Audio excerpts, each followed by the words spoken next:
Well, good morning and welcome to Lifehouse Live. I'm Mike Adams. I'm so glad that you decided to join us today.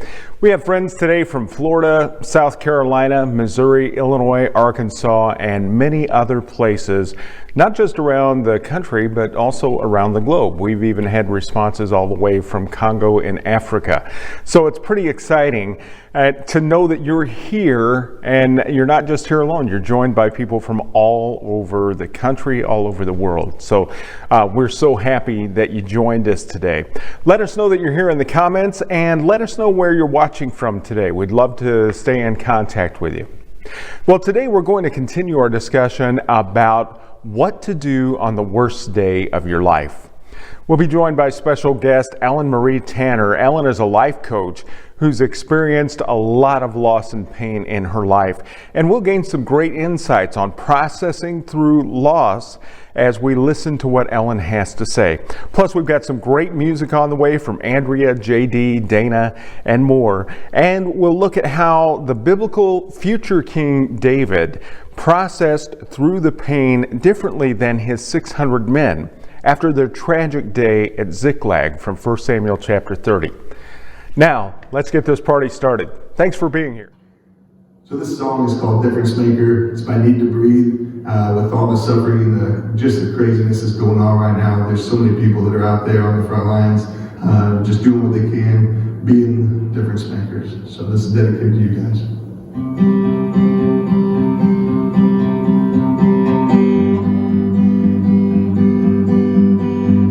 Yeah, isn't it amazing how a man can find himself alone?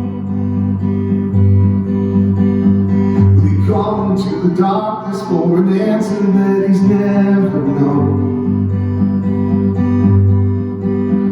Yeah, isn't it amazing how God can take a broken man?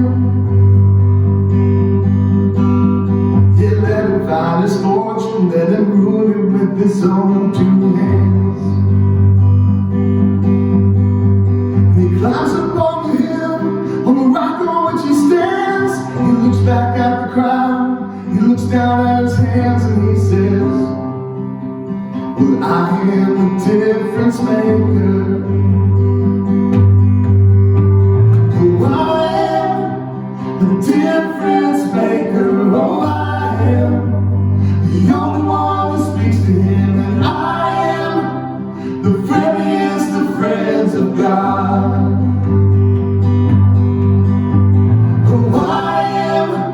The difference maker, oh I am the only one who speaks to him, and I am the friendliest of friends of God.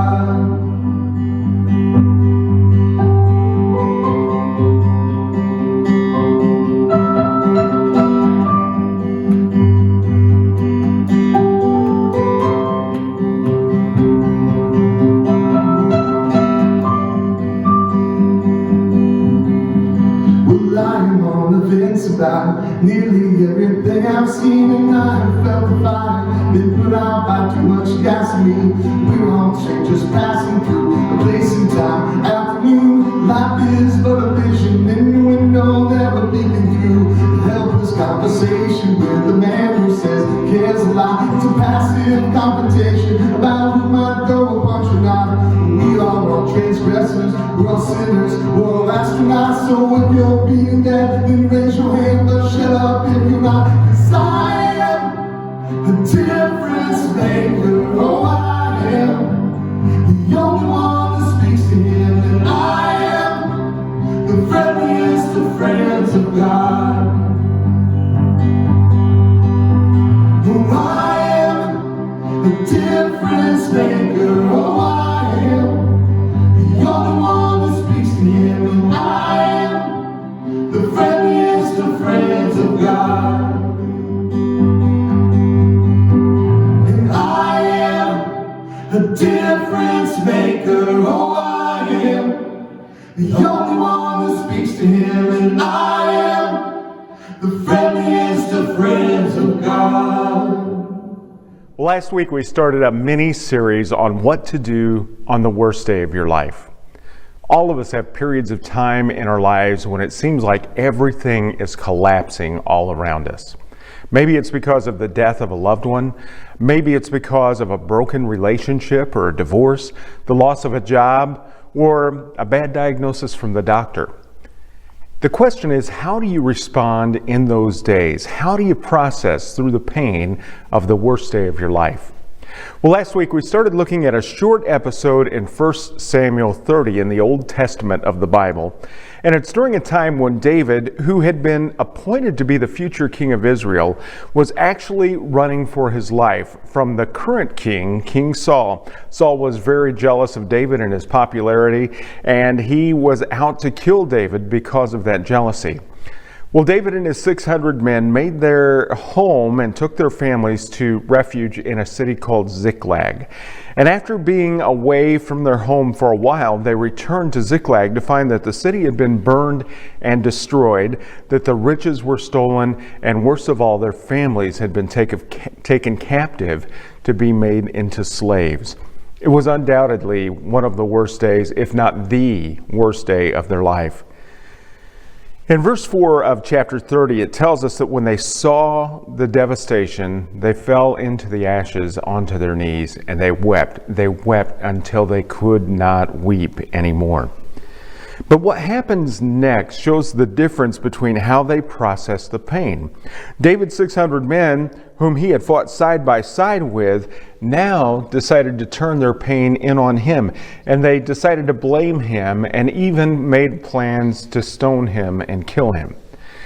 You know, oftentimes pains turn into bitterness, and it leads us to try to point the finger at others for the pain that we're experiencing, instead of sitting in the pain and processing through it and growing through it ourselves. Well, Ellen Marie Tanner is a life coach, an occupational therapist, and a yoga and meditation instructor. And she's experienced a lot of levels of pain in her life and has much to say about healthy ways to process through the pain on the worst day of your life. Let's listen to that interview. Well, this morning we are talking to Ellen Tanner. Ellen is a life coach and yoga instructor and occupational therapist. So good morning, Ellen. How you doing? I'm good. I'm so excited to be here. Well, we're excited to have you here. Why don't you take a minute and tell us a little bit about yourself and what you do as a life coach? Yeah. So I'm really thrilled to be in this stage of my life where I get to do this full time. I get to work with people when they're in a place of, much like what the message is actually talking about today, when life has handed them a situation that either feels stagnant or really uncomfortable or just no longer serving them, and changes, whether it's thrust upon them or it's something that they decided that they wanted. It's when sort of the rubber meets the road and people are ready to stop doing what they've been doing and create something different, even if they didn't ask for the circumstances that they're sitting in. Okay. Yeah. What kind of techniques do you use as you work through that type of thing? I use a lot of different things. I would say at the foundation of coaching, it's mostly about transforming our perspectives and what we're willing to believe about what's possible in our lives. But I use a lot of different modalities with that. So I use yoga and meditation. I use art and creative expression. And just because we're very multi-dimensional people, so we need lots of different tools and ways to sort of express and work through whatever's on our mind, and to create something new and different. I also work a lot with people on aspects of self-care and resilience, and so having practices around that to support that. It's not a way of thinking only. It is a lot about how we care for ourselves, and much of that wisdom and healing resides in our body. So, okay, well, fantastic. Yeah. Well, Ellen, we've been talking for the past, this second week, that we've been talking about a situation that's in the Bible. It's in 1 Samuel chapter 30, where David and his mighty men, 600 men, have been on the run because King Saul's after David, and they've made their home base in the city called Ziklag. And as they have gone out from Ziklag for about a 3-day journey, they came back. And when they came back, they came upon the city in destruction. The buildings were burned. Everyone was gone. All the wealth had been taken. Their families were taken captive as slaves.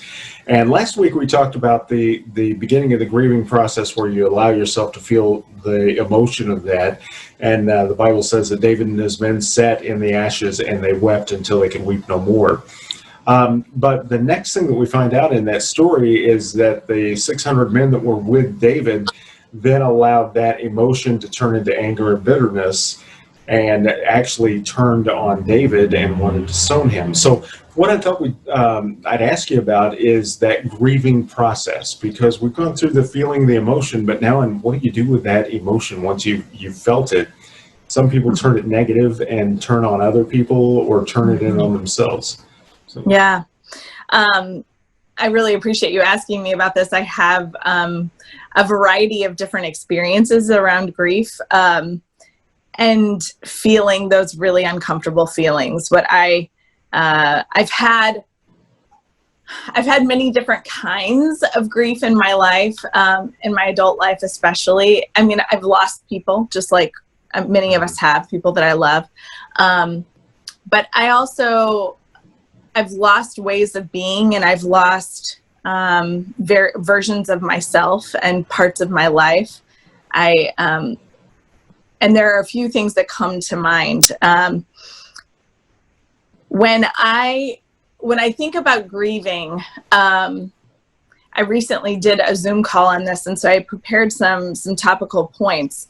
And one of the things that I think about is that we have in our culture, we spend so little time in our body, like inhabiting our actual body. We spend so much time in our head, that we think that if we think through things, that will somehow get us there. And even in our efforts to, to sort of process things, like earnestly process feelings, we often don't even feel the feelings because of the discomfort and in our culture, our inability to sort of sit with that discomfort.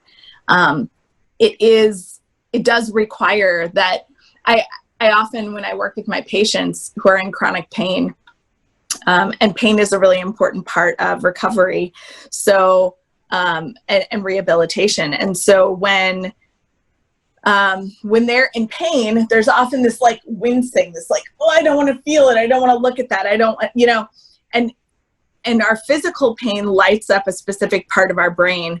And it actually is the same part of our brain that is lit up when we're experiencing emotional pain. And so the experience itself is not that different. And what I always would tell my patients when it was appropriate, there are certainly certain kinds of pain that we need to listen to, and it means stop, right? But there are other kinds of pain that if we don't allow ourselves to walk into it and move through it, then we never actually get to cross the threshold into, this other healed place, or, healing place. So it's much more of a process than it is a binary. And so I would always tell my patients, and this is what I experienced with my divorce. I learned this lesson when I was going through a divorce about 10 years ago, that I would get real anxious. I noticed myself sort of over-functioning. I'm a doer, and so I would be micromanaging things and people, and I would notice this sort of anxious irritability happening. And then, through a lot of different modalities, whether it was therapy or books or whatever, I was sort of learning how to inhabit my body and feel my feelings. And I would tell my patients to turn toward, the pain, because that's what I had to do. I actually created a circumstance where I forced myself to sit with the pain. And so I would draw a bath, and I would take a bath in the pain. And as long as I was in the bath, I had to feel it. I had to allow myself to feel it. And much of the feeling itself was difficult, but once I was in it, it wasn't nearly as hard as when I was avoiding it. I always find that. And so I would tell my patients, to think about it almost like you would think about a crying baby. You wouldn't be screaming at a crying baby, or like, get away from me, I don't want to look at you. You know what I mean? I guess there are certainly days where we where we feel that way. But I think, you would hold it closer. You would look at it with more compassion. You would, tell the baby it's going to be okay. Everything's going to be okay. And there's sort of that willingness to look at yourself, that part of yourself, or that part of your life, or that relationship that's ended, or that job or identity that's disappeared, or that possession that you lost, and to look at it and really say, like, to look at that version of yourself and say, I love you, and this is going to be okay. Like, we're in this together, and we can do hard things, And so for me, there is sort of that physiological experience first and foremost of feeling the feelings. And I often think of grief as like waves. It's not one experience of like rounding through the 5 stages, of grief, the denial, the anger, the bargaining, all of that. My experience of it is that there's lots of, you're bouncing in and out of all those stages, and you go through that many times. Yeah. And it's not so, a straight linear process. No, it never has been for me. And so, the wave would crash, and I think of our bodies like we have a couple of different choices. We can stand in the ocean, sort of knee deep, and we can let the wave crash. And if we're not willing to look at it and we're not willing to feel it, then we're armored up. Like, we're armored up. We're looking at the shore. We don't even see the wave coming, and the wave crashes into us, but doesn't move through us, right? So all that feeling, all that grief sort of fills us up and then stays there. Mm-hmm. And what happens when you're full of something? It comes out. Yeah. It's got to find a place to come out.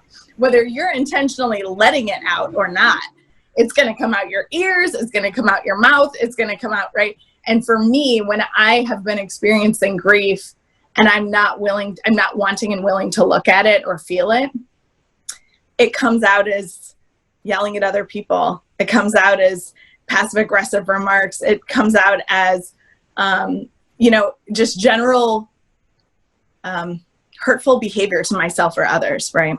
Mm-hmm. And it can also be apathetic, sort of withdraw from life. And so when I have been willing to feel the waves and like let them sort of turn toward the wave, take the armor off so that the wave can move through me, it crashes, but I'm standing. I'm like ready for the wave to come, right? Mm-hmm. I've got my feet spread apart a little bit, and like I let it move. I can go all the way over me, but it's going to go through me because I took the armor off, mm-hmm. right? And we have to have safe places and safe people to support us in that process. I don't think you just do that anywhere at any time, but I partner with God in that process. I just don't think, for me, grief is a stripping away, right? It's sort of, it is a washing away of what once was. And it's incredibly painful, but as it washes you away, it sort of leaves you with, and this is what happened. This is going to make me a little bit emotional, but this is what happened with my divorce. It's what happened when I lost a baby. It's what happened when I got cancer and went through chemo for 6 months. It washed away, it burned off like all of the pieces of me that I was very attached to, but were not actually me. Yeah. Wow, that's pretty profound. Yeah. It exposes the very core, the very essence of who we are. But we have to choose to feel it. And if we don't feel it and we don't let it move through us like a process, because you feel better after the wave passes and you have a period of feeling more normal, and then another wave comes, and I've had waves of loss for years after a particular experience. And sometimes it's really intense and it is a really rough stretch for a while, but sometimes I made it so much worse for so much longer mm-hmm. because I was avoiding it. Yeah. And the perfect example of that, you brought up bitterness when we were speaking earlier. And, I think, I mean, I have no scientific evidence to support this, and I'm a big believer of science. So I'm not, but I believe a great deal in mystery too. I believe that we're not meant to always understand everything about life and living and God, most especially. But when I got cancer, I don't exactly know why I had it. I don't know that there was like one. It wasn't like lung cancer where you can pretty easily draw the line. I smoked for 45 years and I got lung cancer. I think most people there with cancer, we don't always know why. There can be contributing factors. But for me, I saw through my 6 months of chemo, I hate to say this because I don't always believe that chemotherapy is the best medicine, but I do believe that in that circumstance, for me, it's what I needed. And not necessarily just to kill the cancer, but I needed it to burn off the parts of me that were very adamant about and too strong-willed, too stubborn, hanging on to parts of me and righteousness about relationships that were not, being right, being angry with people. Like, I never thought of myself as someone who was holding grudges, but it was in those 6 months that I saw that I had been carrying around for years, anger and resentment with people. And that, I mean, many people have heard the sort of saying, and I think it came from 12-step, but I don't know for sure, that, anger is like holding a burning coal, and the only person it hurts is you. You're holding it thinking that you're burning someone else, but really it's burning you, or drinking poison thinking it's going to hurt your enemy, right? And that's when I realized, like, I don't know why I got the cancer, but I do know that the opportunity and transformation it afforded me, if I was willing to accept it, was the willingness to see how I had created very fertile soil for that cancer to grow by hanging on to so much anger. And you can see, they've done studies and shown that the chemicals that are released when we are in states of anger, like chronic sadness, all of those, they're not bad emotions, but they're emotions that are really like stress. When you're holding on to all of those chemicals that are released for long periods of time, in those really sort of destructive emotions, they actually make your cells sicker. Yeah, they've shown that. One of the things that I think is very true is that we are very holistically connected, I guess would be a way to say it, of body, mind, and spirit. And our thoughts affect our physical being. Our physical being affects our mental state and our spiritual state. All of those things are so connected. One of the things that struck me as you were talking, Ellen, is that there's a passage, I believe it's in 2 Corinthians, that says that you will be able to minister grace to other people that has been ministered to you. In other words, you've gone through a tough process in your life. You've gone through a lot of different things, and you've received healing and grace in that. And now you're an example of somebody who's taking that you've learned and that you've experienced in ministering to other people. So I really appreciate that. Thanks. I really appreciate you saying that. I'm a big believer that, there's one other thing I really wanted to share, if you're willing. Sure. I believe that in every unwanted circumstance, unwanted loss, or any loss really, it's just wanted or unwanted, we are offered an opportunity. Like, that is the free will that God gives us. We don't have to take it if we don't want to. We can hang on to our anger. We can hang on to the past if we want. But the opportunity that's being offered to us is that of transformation. And it's our willingness to open and to ask that circumstance and that pain to change us. And it is in that transformation that we are given that grace that you were just talking about, and that healing, so that we can show up to support others who are going through that later, behind us or after us or whatever. And I believe it's my perspective is that that's our responsibility. We don't have to, but but it's a much happier, and really for all those things that I've lost that I didn't want to lose, it's what gives me peace. It's like what makes it make sense to me. It doesn't have to be the reason that it happened, but at least it makes it like it wasn't a waste. It wasn't a wasted loss, you know? Yeah, so absolutely. Well, and I really appreciate you taking some time to give us your insights and to share with us today. I look forward to doing some things in the future together. Yeah, absolutely. Thank you so much for your time. I appreciate it, Mike. All right. You have a great day. Yeah, you too.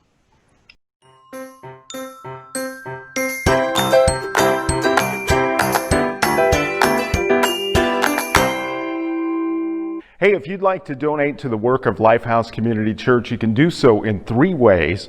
You can give through our web portal at www.lifehousecc and click on the menu tab, Give. Or you can text to give by texting the amount of your gift to 646-832-4848. Use the keyword Lifehouse during the setup, and the next time that you decide to give via text, all you have to do is put in the amount and text it to that same number. And then finally, if you're one of the people who I understand don't like to use electronics to transfer money, you can mail that to us at Lifehouse, 3825 Seminary Street, Alton, Illinois, 62002. All donations are tax deductible, and we appreciate your support.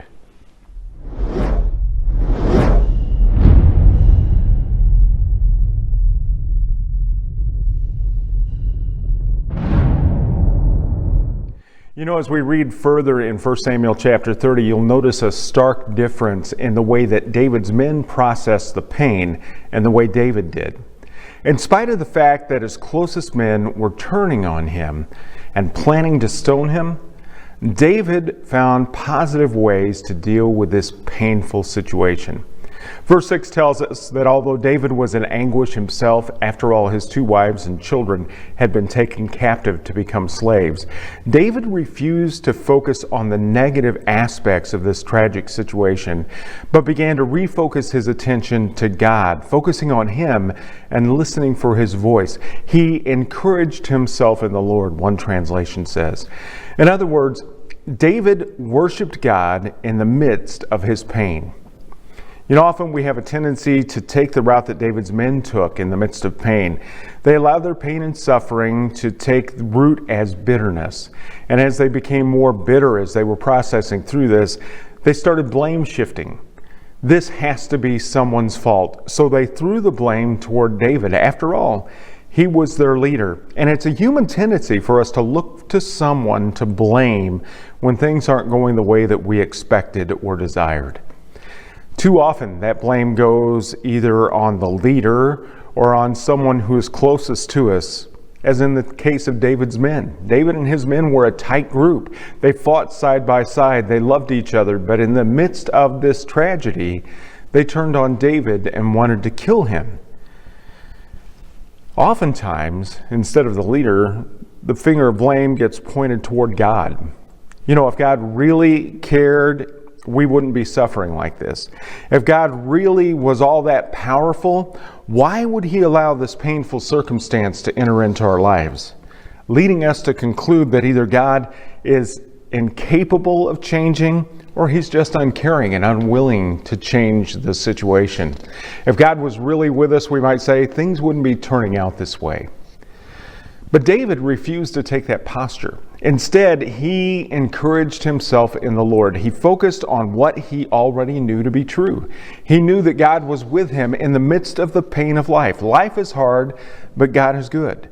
And God being with us means that we're not alone in this world. We're not alone in our pain. We're not alone in the tragic situations around us. Amazing things happen when we change our perspective in this way. Take, for instance, the story of the Apostle Paul in the New Testament and Silas, his ministry partner. They had gone to the city of Philippi. They'd seen some success in their ministry, and as a result of some things that took place there, the people turned on them, and Paul and Silas were arrested. In Acts chapter 16, we see the Apostle Paul and Silas being flogged, beaten to where their backs were bloodied. They were imprisoned in Philippi, and they were put into shackles and locked into a cold, dark, damp cell. Not a really good day for Paul and Silas. Maybe not the worst day of their life. After all, they went through a lot in ministering for Christ. But this was a bad day, and the Voice Bible says it this way. Verse 25 through 26 says, "Picture this. It's midnight. In the darkness of their cell, Paul and Silas, after suffering the severe beating, aren't moaning and groaning.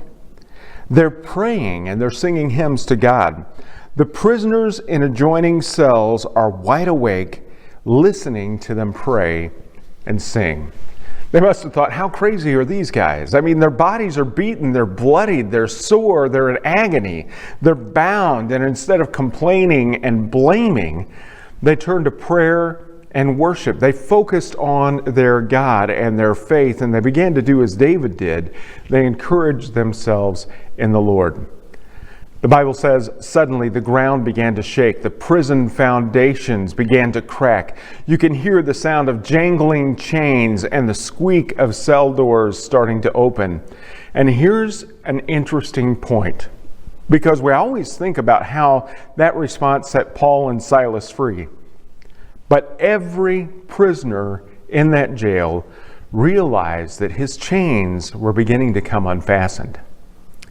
You know, we tend to forget that Paul and Silas not just encouraged themselves, but their actions had a positive impact on everyone around them. All the other prisoners, their chains began to fall off as well.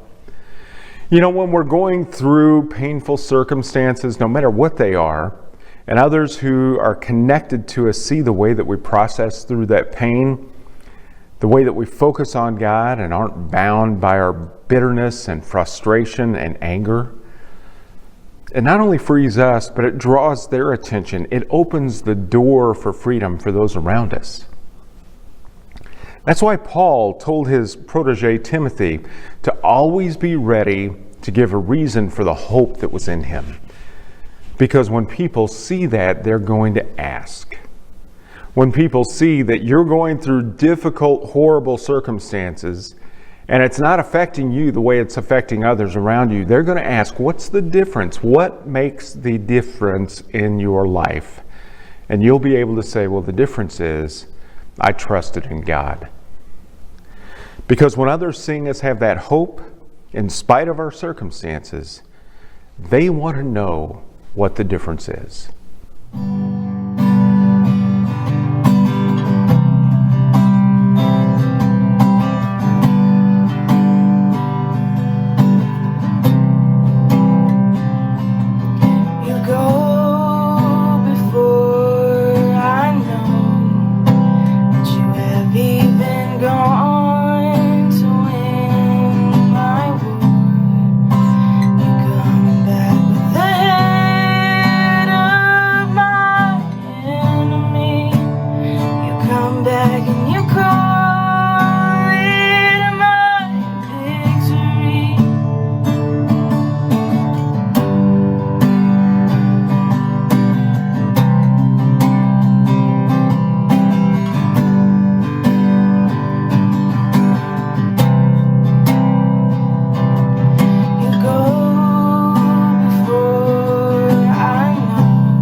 So much better.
Hey, thanks for joining us today for Lifehouse Live. I just want to take a minute to pray for you because I know there are so many people going through so many difficult circumstances. Some of you listening today are battling cancer or other medical issues that really have you wondering where God is. And why is this happening to me? Some of you, because of the effects of COVID and the shutdowns, are facing what seem like insurmountable financial challenges. I understand. There are times when we wonder how we're going to be able to make it through, but we trust in God, and God always seems to come through in those difficult circumstances. We want to pray for you in that. And some of you are just seeking. And I get that. Maybe you've tuned in today just to find out what this is all about, but you don't go for the church stuff and the God stuff because you've had some bad experiences. I just want to pray for you that in the midst of all of your pain, that God will show himself to be real to you. So let's bow our heads and just spend a minute praying. I want to pray specifically for our friend Beth. She has had some serious infection in her abdomen, and they were debating surgery. Prayers have come through on that, and God came through because she is actually going home today. But we just wanted to pray for her, for continued healing, for strength for her and her husband Bob. They were members here at Lifehouse when we first began before they moved to South Carolina. And let's just bow our heads together. Heavenly Father, I thank you so much for each person who is watching today, who's listening, maybe out of curiosity, maybe because they're already connected with us, God. Each one who is connected today is going through different life experiences. Some are very painful right now. Some are going through incredible difficulties physically, emotionally, financially. Maybe they've lost their job. Maybe they've lost a loved one. But God, in the midst of our pain, we turn to you and we focus on you and we encourage ourselves in the Lord. Please guard our hearts, God. Don't let our pain turn to bitterness. Help us to be able to navigate through this and to focus on you and bring healing and hope to each one. We ask it in Jesus' name. Amen. Hey, a couple of things. Over the next couple of weeks, you're going to notice some changes in the Facebook Live broadcast and the YouTube channel. We also have a YouTube channel that we're going to be launching. And you'll notice that there are some exciting things that are coming up ahead of us as we become connected through our community, through Christ and his teachings, and through personal connections. As the COVID pandemic eases up and we're allowed to do so, we're going to have a monthly gathering of everybody who is watching on Lifehouse Live. We want to be able to get together and meet face to face, and we're going to do so around some great music, getting some local bands together and just enjoying some great music, some food, and some fellowship. And we'll get a little bit of a challenge and some things to discuss amongst yourself as well. It's going to be a great time as we hear reports of how people's lives are being impacted, not just here in our hometown in the Riverbend area, but all across the country. The other thing that we're going to be doing, and I want you to be watching for, is opportunities to join together to serve our cities. Every city has opportunities for you to volunteer for beautification projects, for cleanup of parks, for helping the elderly. Maybe it's volunteering for a homeless connection or providing some kind of resource for homeless people in your community. There are always ways to serve, and we want to do a monthly focus on serving our cities. So on one hand, we'll gather together once a month for some kind of an event and a celebration that includes some music and food and fun. And then on another day, we'll gather together to serve our cities and show love to our community that we live in. It's going to be a great time. And of course, we'll have some things going on online as we build a new Facebook page. You'll see a lot of different changes. I'm glad you're here for it with us, and we look forward to some great things ahead. Thanks for joining us for today's Lifehouse Live. We'll see you next Sunday at 10 a.m. Bye-bye.